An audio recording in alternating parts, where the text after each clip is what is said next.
তো আমাদের আপনারা ইতিমধ্যে জেনেছেন যে ঠাকুরগাঁ বাংলা জামাত ইসলামী ঠাকুরগাঁ জেলা আমির বেলাল উদ্দিন প্রধান ভাইকে তাকে প্রশাসন একটি গভীর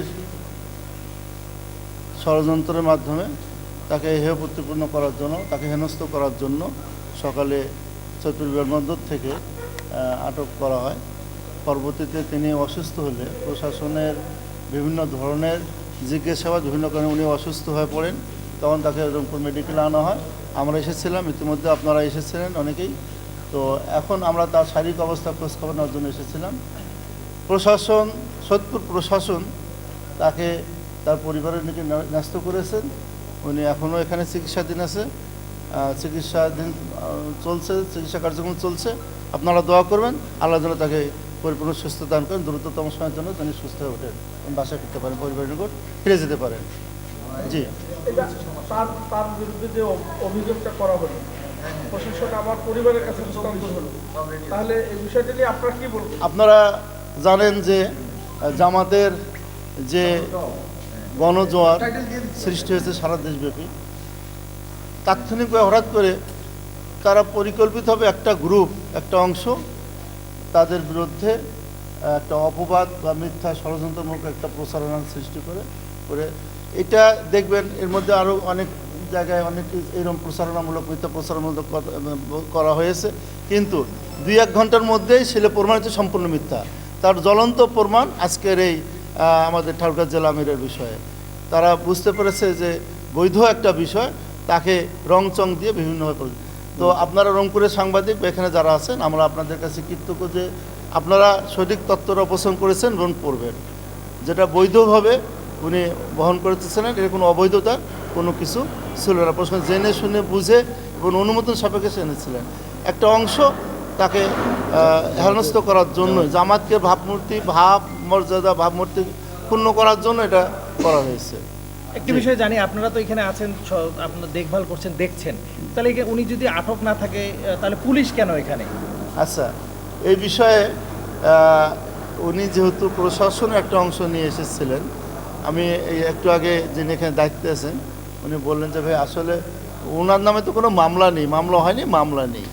এখন মেহমান ওনারা যেহেতু প্রশাসন কর্তৃপক্ষ নিয়ে এসেছিল, তারা তার নিরাপত্তার জন্যই যেন কোনো তৃতীয় কোনো পক্ষ তার কোনো ক্ষতির কারণ হতে না পারে, ক্ষতি করতে না পারে, প্রশাসন, উনি একজন সম্মানিত জেলা আমির, তৃতীয় কোনো পক্ষ যেন তার ক্ষতি করতে না পারে, এই জন্য নিরাপত্তার জন্য তারা আছেন, এটা স্পষ্ট করে বললেন এবং আপনারাও তাদেরকে জেনে নিতে পারেন। সবশেষ ওনার অবস্থা, শারীরিক অবস্থা, উনি পুরোপুরি মানে চিকিৎসার মধ্যে আছেন, ঘুমের মধ্যে। আমরাও কথা বলতে পারতেছি না, অনেক কিছু পরীক্ষা নিরীক্ষা রিপোর্ট আসে নাই, কালকে রিপোর্ট আসবে, আসলে চিকিৎসা পরবর্তী যেটা করণীয় ডাক্তারের সে ব্যবস্থা নেবে। ধন্যবাদ আপনাদেরকে ধন্যবাদ। এই বিষয়টা ওখানকার প্রশাসন বা ওখানকার আমাদের ফ্যামিলির লোকেরাই ভালো জানে, এটা আমরা এখনো মেসেজটা স্পষ্ট আমাদের কাছে নয়।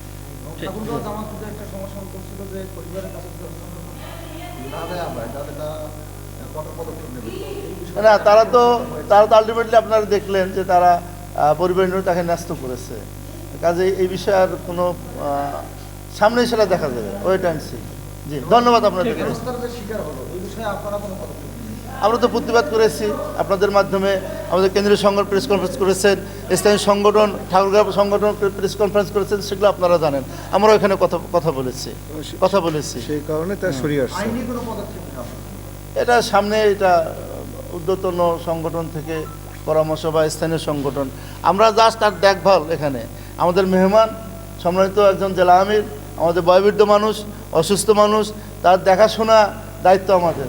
আমরা মেজবান হিসেবে এখানকার সংগঠন তার দেখাশোনা, চিকিৎসা, যাবতীয় খোঁজখবর আমরা রাখতেছি। আচ্ছা, শেষ করছেন, ভোটের আগের দিন এরকম ধরনের একটা ঘটনা, এটা অবশ্যই যারা করেছে ষড়যন্ত্র এটা করেছে, অবশ্যই ঠিক করেনি।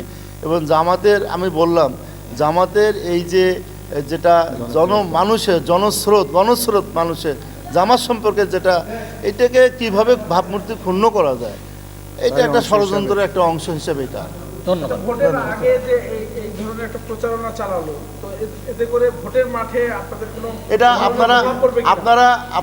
আপনারা সাক্ষী, আপনারাই বলতেছেন বা দেখেছেন তারা প্রশাসন আজকে পিছিয়ে আসলে এটা প্রমাণ হয়ে গেছে যে তারা সম্পূর্ণ জনগণ এখন সচেতন, মানুষ সঙ্গে সঙ্গে সব মেসেজ পাচ্ছে। জামাতের বিরুদ্ধে যতটুকু কথা বলা হয় এটা জনগণ সঙ্গে সঙ্গে সব মেসেজগুলো আপডেট মেসেজ জানতেছে যে তাদের বিরুদ্ধে ষড়যন্ত্রমূলক অনেক কথা বলা হয়। এখন আর জামাতের বিরুদ্ধে মানুষ হঠাৎ করে কিছু বললে মানুষ আর এটা খায় না, এই টোপ গেলে না কেউ। ধন্যবাদ সবাইকে। ওকে, জি ধন্যবাদ। ধন্যবাদ। শেষ ওটা চিকিৎসা চলছে এবং সিনিয়র ডাক্তাররা তার মনিটরিং করতেছেন, অনেক পর্যবেক্ষণ রিপোর্ট করতে দিয়েছেন, অনেক রিপোর্টে অনেক কিছু আসেনি, আসলে চিকিৎসা এখানকার চিকিৎসকগণ সর্বোচ্চ গুরুত্ব দিয়ে তার চিকিৎসা কার্যক্রম পরিচালনা করছেন।